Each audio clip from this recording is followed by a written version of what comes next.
शुक्रगुजार उनका मैडम कि उन्होंने उर्दू के अशार पढ़ने पर इसको कटमुल्ला की जबान नहीं कहा, जो उनके एक वजीर आला ने कहा।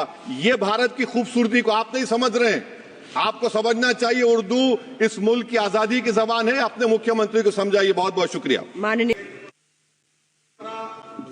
Thank you, madam, for giving the opportunity. Madam, I will be speaking on item 15, 16, 17, 18, 19 in today's list of business, madam. Madam, a pattern of deception repeats every year with Ministry of Minority Affairs. In 23-24, the government allocated 3,097 crores in BE. Ministry of Minority Affairs surrendered 2,060 crores, barely utilizing the funds. The same rule is being followed, pattern is followed in 24-25, where the allocation of 3,083 crores has been slashed to 1,681 crore, with no effort to demand admitted funds through the supplementary demands, madam. Madam, scholarship for minority students have been gutted. Pre-matric scholarship, only 90 crores of 326 crores have been utilized. Post-matric, 343 out of 1145 crores have been utilized, leaving thousands of students without promised support. Madam, government is not willing to make minority scholarship demand-driven. The unit cost of scholarship for 3 schemes have not been revised in 2007 and 8. And scholarships are not being sanctioned because of lack of approval by Cabinet Committee of Economic Affairs since 22-23. It is a known fact, empirical studies have proven literacy rate of Muslims for persons aged 7 years and above is lower than the All India literacy rate of same age. According to one study, madam, the higher education Muslim enrollment is 8.91% compared to All India community is 26.7. Madam, PM Vikas, a scheme meant for skilled and entrepreneurship of minorities, has met the same fate. 540 crore allocation in 2024, only 240 crores have been utilized. This scheme was aimed to benefit 9 lakh candidates by 25-26. The budget has been slashed from 500 crores B to just 20 crore in RE 24-25, madam. Madam, in supplementary grants, Ministry of Agriculture, there is a scheduled caste sub-plan. Since 2021, utilization has never crossed 70%. I demand from the government to ensure that the scheduled caste sub-plan, their scheduled caste farmers must benefit and not then let them sit on paper year after year. Ministry of Fertilizer and Chemicals, madam, in this supplement demand, 14,000 crores is being asked. Madam, this is not budgeting, this is firefighting. This talk of Atmanirbhar Bharat is only empty talk. How did the government allow such a critical sector to be held hostage by China? 30% of India urea imports in 23-24 come from China. Key raw materials like phosphoric acid, ammonia come from China, which makes Indian prices vulnerable to China trade policies. Madam, I'm thankful that Minister Piyush Goyal is here. A specific point on US tariffs, madam. Goldman Sachs estimates that if the US imposes tariffs, this could decrease India's GDP growth by 0.6%. Madam, US is a major buyer of Indian agricultural produce. We export nearly 6 billion of agricultural produce to US.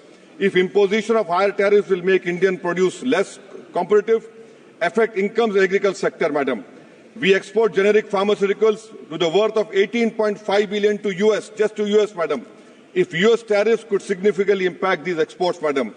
Jewelry and precious metals are at risk because of US tariffs. This industry faces 13.32 tariff differential affecting SMEs engaged in jewelry manufacturing. Madam, we export to US diamond and gold products worth 12 billion. This tariff hike could reduce demand, impact jobs in Surat and Mumbai, madam. I want a categorical assurance from the minister and the government that the US tariffs will not be imposed on India from April 2. Bilateral trade agreement is going on, but the phase 1 is due by September, madam.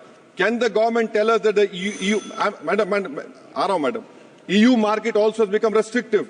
Will this government give a categorical assurance that neither CBM, EUDR will not be imposed on India by you, which will affect 3 billion of Indian exports, madam, particularly iron and steel, according to economic survey. EUDR, 9.5 billion of Indian exports will be affected. Madam, in this supplement demand, MEA is asking 300 crores. Will India get a sanction waiver for Chabar port as we got in 2018? Madam, on Manipur budget, 14,763 school-going children are displaced due to violence. 96 schools have been used for relief measures.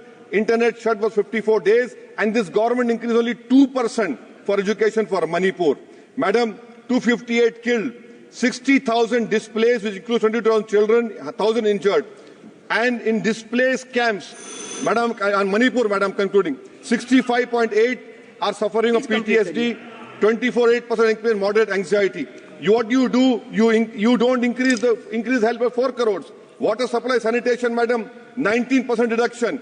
Significant cut in capital outlay in Manipur budget from 1612 crore to 1307 crore, madam. Central assistance for providing temporary shelter to displaced families has seen a reduction of 75% from 60 to 15 crores. Rural Manipur, madam, highest inflation in July, that is 10%.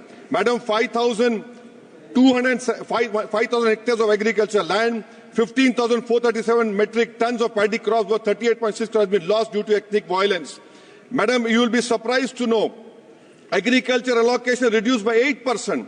Total budget for police has been cut by 2% compared to last year. And concluding, madam, Manipur is the poorest state, which has a per capita income of 7,630 per month, which ranks 4th from the bottom. Madam, in last, I want to conclude. We have heard the Honorable Piyush Goyal stood up and appreciating this, the speech made by Abdul Samad Samdani from Kerala. I want to know, I'm very thankful to him.